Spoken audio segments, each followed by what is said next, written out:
Hey everybody, how's it going? Before we jump into this today, I want to talk about a little bit about our new group that we have at Facebook, and it's called the Black Lotus Discussion Group, and you can find us over at Facebook.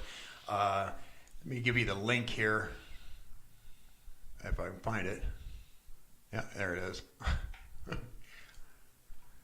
So yeah, it's the Black Lotus Discussion Group, and it's facebook.com/groups/Black Lotus Discussion Group. And if you'd like to talk with us and with other people of like mind, just come over there and check us out. I'll drop a link at the bottom in the description as well. But yeah, it's a great group of people, and I don't know about you, but I'm having fun with it. A lot of good information comes from it. Yeah. You know, we've got experts in the paranormal that are there. Yeah. And not just the paranormal, but also cryptids and UFOs and that kind Good of stuff. splattering. Yeah. And it's really taken off pretty well. You know, we've got a little over 100 members so far. But anyway, if you'd like to join us, please do. And we're fun bunch of people. There are no trolls there, which is nice. Very. You know, because you see that so often with Facebook groups. But there are no trolls there, and so yeah, it's a really fun bunch of people.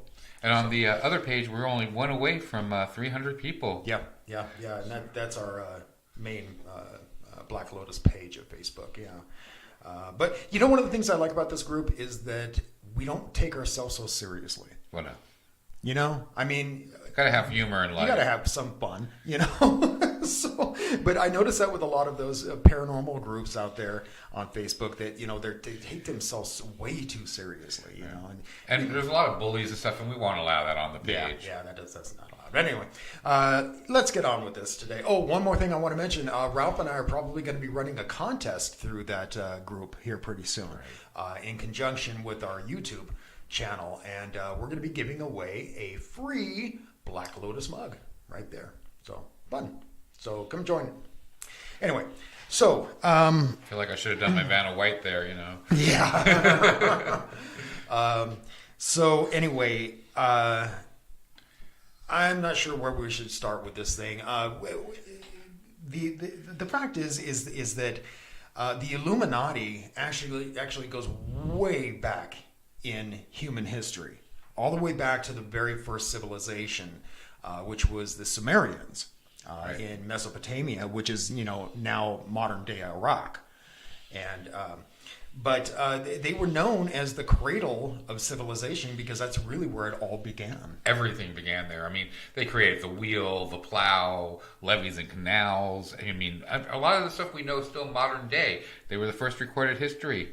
First people who wrote, and that actually had a language. Right, and they wrote on like these clay tablets behind us and let them set. And there are, from what I understand, there's like hundreds of these things. Yeah, there's a lot. I think there's over 350 of them or something that they found.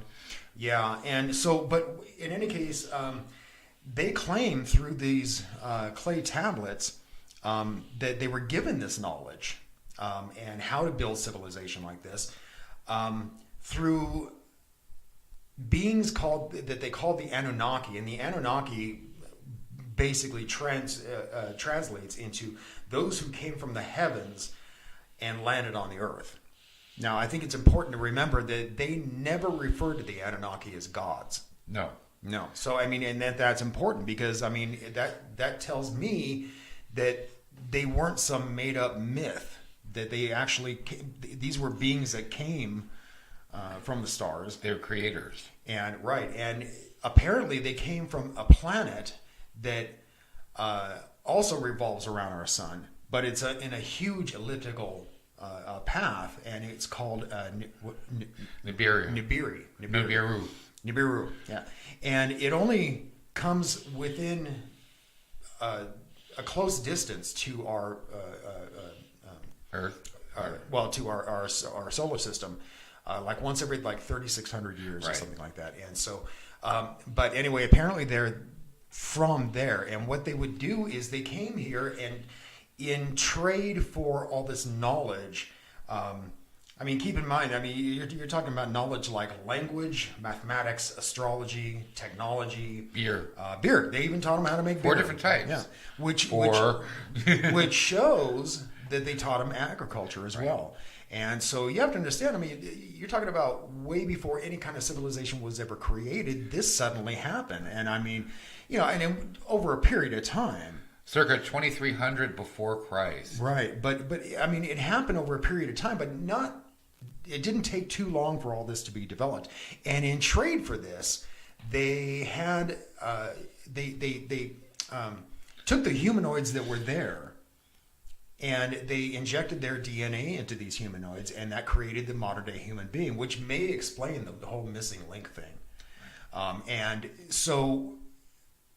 And then what they did is they had these human beings start mining for gold for them because they needed it for some reason. They needed it actually to protect their universe from radiation and solar. Their universe, their planet. Excuse me. Planet. Okay. Yeah. Yeah. I know you told me that you looked into these clay tablets, and right? That you kind of believe this over what you would believe from the Bible. Well, it makes a lot more sense, especially with the whole missing link part. Mm-hmm. I mean, there was 14 tablets found that tell the whole story of them coming. The first tablet, 1 and 2, is about how they came here to Earth, and then 3 starts telling the story of what they did when they came to Earth. Excuse me. And they actually did the settlement. Now it says that in tablet 3, the Earth and everything on it was created in 6 days. Okay. So the Earth was here, but they mean by settlement. Mm-hmm.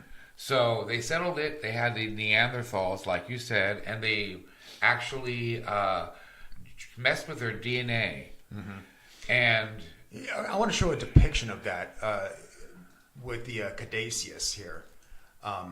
These are jars that were found, and so this caduceus looks so much like a DNA strand. Right, it does. And if you think about it, primates have 48 DNAs pieces in their strand. Mm-hmm. We have 46, right? But 2 of them are fused together to make one. Mm-hmm, mm-hmm, mm-hmm. Which they would fall in line with that. Exactly. Yeah. But so they recorded history on these tablets. Like we said, they were the first ones. And basically what happened is at first they were sterile. But they needed more people because they weren't mining enough gold. So the Anunnaki actually transferred some more to make them fertile so they can start reproducing their own, mm-hmm. or us, and they can actually have more workers working for them. Mm-hmm. But what happened is they ended up getting overpopulated for what they needed. Mm-hmm. So they banished some people from the actual town, and this is where they believe the story of the Garden of Eden arose. Okay, so then afterwards, they had, too many workers, so they had sex with some of the workers, and they're saying this is where some of our other nationalities and species come from. Okay, so other races, I guess, mm-hmm. you would say. But I found that very, very interesting. They even talk about later on that when Nibiru does come by, that it causes the great floods and mm-hmm. 40 days and 40 nights, and that Noah was one of the chosen ones, but not just the only one. Mm-hmm. Now that makes a lot more sense too. Mm-hmm. How could one person, we're always talking about Noah came and then repopulated the earth. It's the same thing with it seems like everybody would be inbred if it came from Adam and Eve or just Noah and his family. Right. So this makes a lot more sense that several people were actually put into boats and set free. Mm-hmm, mm-hmm. Well, and the main purpose of this is that the Anunnaki wanted control over the world. They wanted to have people run their lives the way they wanted them to run their lives, right. But they wanted to do it kind of hands off. And so what they did is they developed a priesthood. And again, they never referred to the Anunnaki as gods necessarily, as creators. But right. And so, but what happened is that eventually the Anunnaki just split.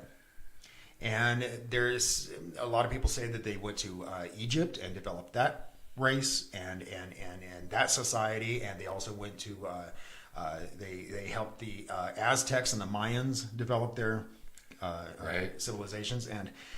But in any case, so these priests were the ones who were fed the knowledge from the Anunnaki. And eventually, after the Anunnaki left, they split. They split up.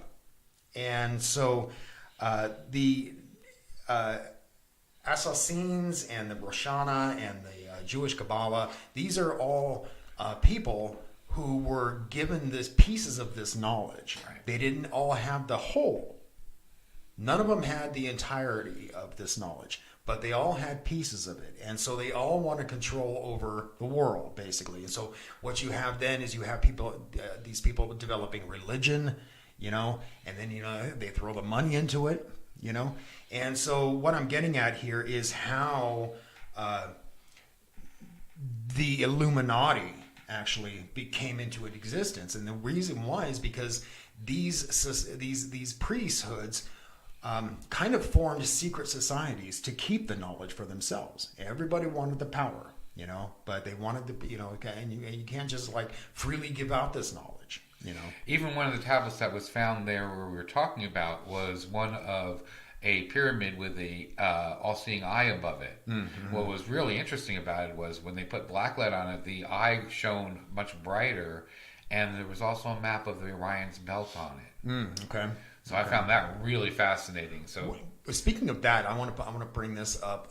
One of the things that I found pretty interesting about this is one of these clay tablets has an image of the Anunnaki giving knowledge. But if you notice the two characters on the left-hand side, right in between them, it looks like there's a map of the solar system, including Nairobi or Nairobi, whatever. I think that's pretty interesting. Yeah, and what's also interesting about that is scientists have actually figured out that the size of the planets in relation to each other are correct and accurate. Right. And how would they know this?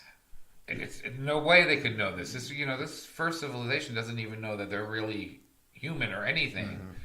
They did get knowledge from the Anunnaki, though. They did teach them stuff because they wanted them to be self-sufficient. Right. They did at least teach them, but that's where they would have learned from them. Where else would they have gone? Yeah. But anyway, so getting back to the Illuminati, I think it's important to point out that the Illuminati weren't necessarily always thought of as this evil entity. Right. They were originally people who were educated in universities, and which was kind of a rare thing back then. Not everybody had the ability to go to college, right, and to get some higher learning. So these people were originally idealists, and they were very much like the hippies of the '60s. They wanted people to be kind of free thinkers, and they wanted to change the way the world thought, and this was a danger to the people in authority. Right. The churches, the state, politicians, that kind of thing, and so they suppressed them. So maybe that's how they originally started being thought of as evil beings or these evil people. A lot of people even think that they're not human beings at all, that they're aliens actually, and I don't know if I believe that. But so they were forced underground, and so they started developing these secret societies, or this secret society within themselves, and they didn't allow very many people into it, but it was funded heavily by the Rothschild family. Well, like you said, a lot of times these things are put in to be a good thing, or an organization to start it, but that's not the way I believe it is now. The road to hell, good intentions, you know how exactly. that goes. Yeah. But anyway, but their motto, I think this is important. Their motto is the end justifies the means. And so that means no matter what, as long as the outcome is what we want, you can do whatever you want. Order out of chaos. Yeah. So and that includes blackmail, murder, whatever it takes, to get to their end. One of the things I found fascinating too is, you always think of the Illuminati being the top, but so where would that put the Black Pope? Do you think he's part of the Illuminati, or do you think he runs the Illuminati? Well, the Black Pope is a totally different story, I think. I mean, as far as conspiracy theories. From what I understand, there's not even a lot of proof that the Black Pope even existed. Well, Toro Sosa is the Black Pope right now. He was elected in 2016. I'm not following who that is. I don't know. Well, from what I was reading, supposedly there's the pyramid, and we're way down at the bottom, and then the Pope is up towards the top, and then Illuminati is above him. But then supposedly the Black Pope is above the Illuminati, and him is basically makes him the most powerful man in the world. I was thinking about somebody in history back in time. No. I'm talking about actual the way the pyramids go for the Illuminati system. Huh. So I don't know if I agree with that being him above the Illuminati, but I can definitely see him being in partnership with them. We're going to have to look into that, most definitely. I think it'd be a very interesting show, actually. Yeah, definitely. I didn't even know about that, to be honest with you. Yeah. So, you know me, I go down those rabbit holes. Yeah. But, you're talking about modern age Illuminati, but you see, that was the problem, is that over time, they started getting bigger and bigger and bigger. And so they started incorporating people like politicians and, other people in power. And, and next thing you know, they're ruling the world, and that's where they became kind of corrupt, I mean, again, originally they were probably a good idea, but they were suppressed. Right. But it seems like that happens a lot. Like you said, good intentions. Mm-hmm. I think they may still have some of our good intentions in mind, because without us, they wouldn't be able to make the money they're making now. But I think their overall thing is, it doesn't matter. We don't matter as long as they're making the money. Yeah. And, but see, here's the problem is that, again, that motto, the end justifies the means. So, we had talked about the Georgia Guidestones a while back. And, one of the things is depopulation of the earth. In order to get to their end, they would have to do that. Right. So interesting subject. It really is. But anyway, so that's what we just wanted to go over briefly today about this. We wanted to show the connection between the Illuminati and the Anunnaki. And they say that the Anunnaki is coming back. But, we're still waiting on Jesus, too. Well, even in the tablets, it talks about how they will return to rule again and take back what they left. Mm-hmm. It should be about due with all the earthquakes and stuff, because that's part of it, too. There was one part I was reading about the tablets, too, that said when it gets closer, we start having earthquakes, and the earth starts moaning. Mm-hmm. Now, didn't we just do a show not too long ago about the earth making weird noises? It's still doing it. There's these sounds are still popping up here and there. So it kind of makes you give pause. And I hear all over. I mean, you see all over the place that this planet's coming back. It probably wouldn't shock me if it actually did on this one. No. What's the other word name for it? Planet X? Planet 9. Planet 9, is that what it is? Oh. But anyway, yeah. No, I think you're right. I think X also. I think there's one. Huh. Yeah, kind of weird stuff, man. It really is. I mean, there are so many speculations out there as to how we developed as a human species. I mean, and the ancient astronaut theory is often poo-pooed by skeptics. But, you look into it and it seems to make a lot of sense. Well, yeah, and you were talking about the planet X. There's actually 2 planets in our solar system right now that are getting wobbles from gravitational pulls. And they said the only way they could be getting those wobbles would be for another planet. Right. And if you take that planet out of the equation, then they really even have more questions than they would have if it is a planet. So it is possible. So if this thing comes around every 3,600 years, is that right? I mean, throughout history, since the ancient Sumerians, how many times has it been around? A few. And I don't know that they have come back. So I don't know. It kind of makes me wonder if the Greys are actually working with that society, working with that alien race. I would believe so. Even if they weren't from the same area, I would believe that since I think we know about more, I'm pretty sure we know that there's aliens if there is. And if there are, I think they would let them all be like a NATO type thing, but with all the different. Well, and I kind of wonder if the Anunnaki is maybe a supreme race, and then they have the Greys working for them. And we're not the supreme race. Oh my God! If you guys out there think you're the supreme race, yeah, you're not. Yeah.